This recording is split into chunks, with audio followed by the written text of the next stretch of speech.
everyone, I'm Chris O'Neill from Sew the Distance. Welcome back to day 19 of Christmas in July 2025. I'm so glad you're here, like always. So today we're going to talk about quilting fails. And the reason I wanted to include this topic in this series is because I think it's really important to know that all of us have quilting fails. And the fails look differently to a lot of people. For me, when I have a project that I'm not a huge fan of, usually I'll repurpose it right away before I get too far into it, but sometimes I'll complete it, and that's what a lot of these projects are. In fact, most of them are from earlier times. I made these years and years ago, a few of them, and I didn't know that I could stop, or I didn't know myself enough as a quilter. Hopefully you can relate to this and have some fun laughing a little with me. Now, these quilts, I want to say this first and foremost, they're not ugly quilts, they're not an issue, they're not anything bad, they're pretty quilts, a lot of them. I think most of them, maybe even all of them, are really nice, but I made mistakes in them, and that's what's important to talk about here. Okay, so let's get started looking at them. Let's see, what do I want to start with? All right, we'll start strong here. This quilt, let's see, do I have a label on it? I do. This was made in the summer of 2005. Okay, this quilt, it's adorable. I believe it was in a magazine. It was something I wanted to try. I don't know why. And the reason that this is a quilting fail is because I don't know any cowboys. I don't know anybody with a cowboy themed space. My house isn't a Western themed space. I don't live somewhere where Western things are around. I like horses, but do I love Western stuff? Why would I make this quilt? And this really goes back to knowing yourself as a quilter. And even though you love the pattern, is it something I'm ever gonna use? Maybe I'll have a grandchild someday that will have this as a theme. I doubt it, but maybe. Yeah, I even have a really cute cowboy boot. No place for this. It doesn't match anything in my decor, nothing. But like I said, it's a cute quilt. And, oh, here's the kicker. I had it professionally and custom machine quilted. Why? I don't know. We'll never know. All right, I'm gonna put this on my chair I have here. The next quilt follows the same theme. This is my chicken quilt. I hand quilted this. Now, it's not great hand quilting, but I did hand quilted it. Let's see, I did this in 2002. Did I say 2025 on that? It's 2005. This is in 2002. So this came first. This was before. This came first. It's a chicken. It's a chicken one. What came first, chicken or egg? Well, anyway. All right. This was a block swap. Do I own chickens? No. Have I ever owned chickens? No. Do I have anything in my house that's chicken themed? Also no. Yet, I made a chicken quilt with chicken quilt backing. And these blocks were made by different people, which is nice. It's nice to have block swaps, and they're signed, and who knows where these people are, because I think it was online. I even added this flower. I cut off the top of the flower. I have a sleeve on it. I intended to hang this quilt. Where? No clue. I also want you to notice the antique fabric, because even back then, I loved antique fabric, so I added that in. Is it adorable? It's adorable. What am I going to do with it? Knowing yourself is so important. This next quilt, it's interesting. It's fun.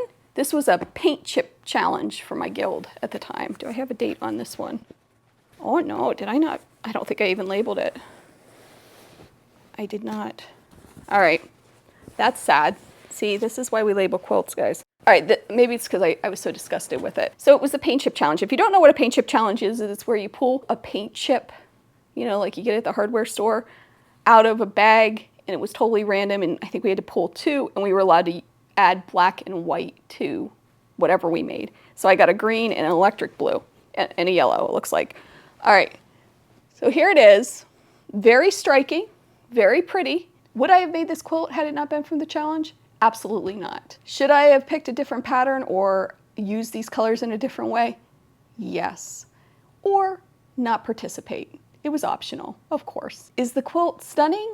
Yeah, it's a nice quilt. It has nice qualities. Am I ever going to use it? No. No, because it doesn't match anything in my decor. It looks really good on camera though. I will say that. It looks a little bit better than it is in person. So don't fall into that trap of peer pressure quilting. You don't have to make the projects. Now, like I said, these projects aren't hideous. They're pretty projects. A lot of them have a lot of great memories, which is wonderful, but they're probably ones that I should have passed on or really thought about myself and my style. And when you're giving gifts, think about that too. Is this something really that the person's going to like, or do I just like making cowboy boot blocks? Just a thought. All right, now we're gonna get into like a little bit of a different section of this and talk about some of the fails, more recent fails actually. Yeah, even one of them is, one's a little bit older, but it's more recent. All right, the first one is my adorable hat. Now it's really cute, isn't it?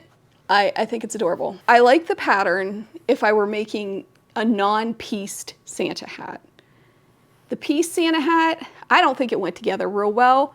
I got into a lot of trouble, especially with this seam. You can see how they don't line up. On this one, I really should have trusted my instincts and thought, okay, I can do this better and change things, but I kept following through with the process. So make sure you trust your instincts with things. The pattern itself, it wasn't bad.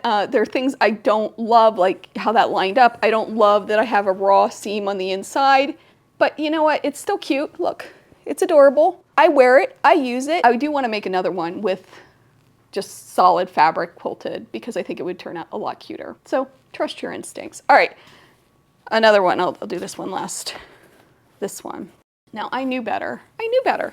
This was supposed to be a Halloween quilt, scrappy Halloween quilt that was going to make the whole thing. And it's pretty. And I see it on camera. And it looks so much better than it does in person. The problem with this one, there's absolutely no contrast. There's not a place for your eyes to rest. It's really too busy. I needed to blend in some places, at least with the pineapple block, for your eye to rest because it's in your face. Again, my opinion on this, not everybody will agree, but I really should have known better with this. How do I know for sure it's like that? If I take a black and white picture of it, or take a picture of it and turn it into black and white, you can see how there's zero contrast, and that's just really not good for your eye. It's one of those things that's just a little too busy. All right, so that was a more recent fail. I think that was from like 2 or 3 years ago. Now, this is the biggie, and I debated on even showing this because I love the company, I love the fabric line. I wasn't happy with this actual project. So when I was planning for the series, I ordered this fabric and I thought, oh, this will be a great tutorial to show on how to use cheater fabric. So I bought this just like a month ago, a little more than a month ago. Bought backing that matched and started playing with it. Here's the thing, and I really should have my overhead camera on, but I'm not. I don't have it set up. This was my first attempt. So this fabric is digitally printed and it's wonky. It even stretching it caused all kinds of problems. So you can see how wonky even this is, and to square it up would be almost impossible, although I do finally do it, but it's really hard to do because it doesn't want to stay square. It's pretty, the fabric's gorgeous. Another thing that happens, and let's see if I can find an example.